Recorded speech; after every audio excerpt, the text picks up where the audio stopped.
بسم الله الرحمن الرحيم. اهلا بكم حبايبي. النهارده عايزين نعمل حاجه حلوه ما تاخدش دقيقتين معانا. ايه هي؟ هنعمل فطيره بسكر، بس هنعملها بطريقه مش بعجين وبتاع، لا هنعملها بالجلاش، وهنعملها بالحشو بتاعها. ممكن نعملها ساده، ممكن نعملها بالمهلبيه، ممكن نعملها بالكاستر، ممكن نعملها نحشيها بكنافه، بواقي الكنافه عندنا، بسبوسه، اي حاجه عندكم نحشيها بيها، مفيش اي حشو. نعملها ساده. تعالوا مع بعض كده نشوف هنعملها ازاي. زي ما انتم شايفين كده يا حبايبي، هنجيب كوبايه لبن وسكر بودره، دول اللي هنخليهم بعد ما نسوي الفطيره، وسمنه. وطبعا انتوا عندكم جوز الهند، عندكم سوداني، عندكم زبيب، اي حاجه هتحشوا بيها. مفيش حاجه من دي خالص. شويه مهلبيه، ممكن نحشيها كاستر، ممكن نعملها برضو طريقتها سهله جدا. وهنجيب لفه جلاش، لفه الجلاش دي ب7 جنيه، ونعمل حاجه حلوه لعيالنا. وهنشوف مع بعض كده، وتبقى حاجه ما بتاخدش دقيقتين. طبعا احنا هنعمل لو هنعمل مهلبيه هنجيب لبن وهنجيب نشا. احنا بقى مش هنعمل مهلبيه، هنعمل كاستر. هنجيب بقى كوبايه لبن وعليهم معلقتين، طبعا ده بيجي باكو بودره زي ما انتم شايفين كده. هناخد معلقتين على كوبايه لبن بالشكل ده، وهندوبهم بالطريقه دي كده.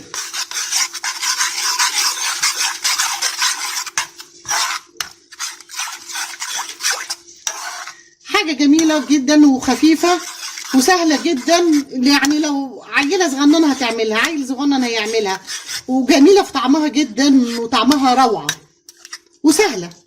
يعني الواحد بيعمل كام فطيره في ثواني. هنحط معلقتين برضو سكر، دي معلقه، ادي 2، وهندوبها. بعد كده هنروح واخدينها على النار. اول ما هتغلي هتلاقوها جمدت، وهوريها لكم بعد ما نحطها على النار ونعملها. زي ما انتم شايفين كده يا حبايبي، وهي على النار نقعد نقلب فيها عشان ما تكلكعش مننا. طعمها جميل جدا وحلوه جدا، حاجه حلوه كده. ساعات الواحد بيبقى قاعد كده عايز ياكل اي حاجه حلوه، دي ما بتاخدش ثواني، وعيالك هتحبها قوي.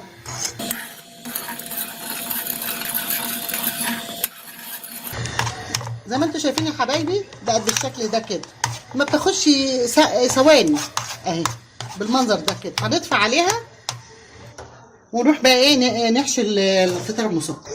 هنروح عاملين بقى، جايبين واخدين، ممكن تاخدوا ورقتين او 3 زي ما انتم عايزين، بس هي لما بتبقى 3 ورقات بتبقى حلوه اهي. معاكم كده 3 ورقات بالشكل ده كده. ونروح جايبين السمنه، نوصل كده سمنه وندهنها كده بالشكل ده كده.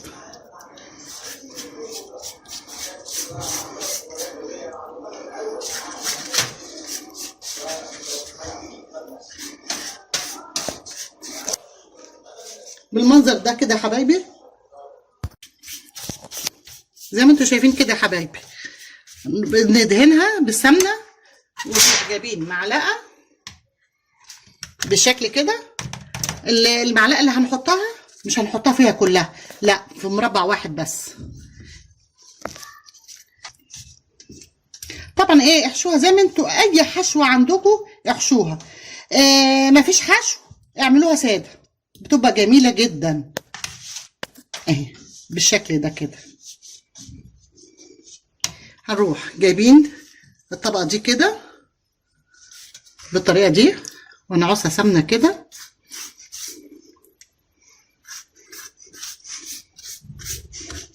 بالشكل ده كده. وهنجيب الطبقه كده عليها بالمنظر ده كده، هتبقى بكده. هنجيب طاسه على النار، ونحط فيها حته سمنه صغننه، ونسويها على البوتاجاز.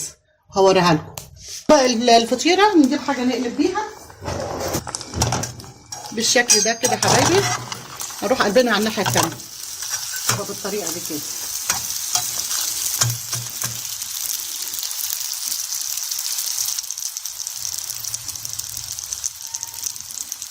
اول ما تحمر من الناحيه التانيه هنروح مطلعينها. يعني احمرت من الناحيه التانيه كده، هنروح مطلعينها وحاطينها في الطبق كده. وهنعمل واحده تانيه. عندنا 3 ورقات جلاش وهنعوزها سمنه بالشكل ده كده. طبعا احنا في رمضان بيبقى عندنا باقي كنافه، باقي بسبوسه، الحاجات اللي بتفيد دي ما نرميهاش، نخليها عندنا ممكن نحشي بها الفطاير اللي زي كده. شويه مهلبيه، اي حاجه تخطر على بالكم ساده براحتكم. برضه هنجيب المعلقه بالطريقه دي كده ونحشيها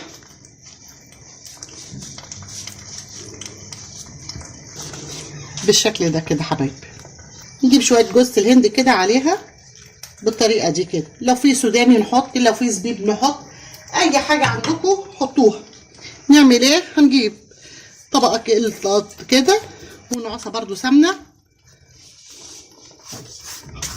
هنعصها سمنه كده بالشكل ده كده، ونروح قلبينها بالطريقه دي. هتبقى بالشكل ده. برضو هناخد حته سمنه صغيره، حته سمنه صغيره كده بالشكل ده، وهناخد الفطيره اللي احنا عملناها بالمنظر ده كده اهي بالشكل ده كده. برضو على ما تتحمر هنعمل ايه؟ تعالوا معايا نشوف. ادي الفطيره اهي. هنجيب معلقه سكر بودره نفضيها كده عليها بالشكل ده كده اهو بالطريقه دي كده. وهنجيب اللبن، ناخد من اللبن كده ونحط على الفطيره بالشكل ده اهي بالطريقه دي كده اهي بالشكل ده. على ما نسوي ايه التانية، واوريها لكم بعد ما اسوي التانية. زي ما انتم شايفين يا حبايبي التانية اهي. هنروح قلبينها برضه على الناحيه التانية كده بالشكل ده كده. اول ما تستوي هجيبها قدامكم دلوقتي. زي ما انتم شايفين يا حبايبي، وادي التانية اهي بالطريقه دي كده. برضه نعمل ايه؟ نحط برضه معلقه السكر البودره، معلقه 2 زي ما انتوا عايزين، يعني على حسب الفطيره ما انتوا حاطينها بالشكل ده كده بالطريقه دي كده. بعد كده هنجيب شويه اللبن برضو نفضي شويه كده اهي عليها كده. ليه بنحط شويه اللبن؟ ليه بقى؟ بتطريها وتخليها طعمها جميل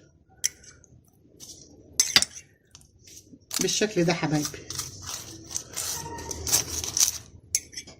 اهي بالمنظر ده. يبقى كده عملنا فطيره بالسكر ما خدتش معانا وقت خالص.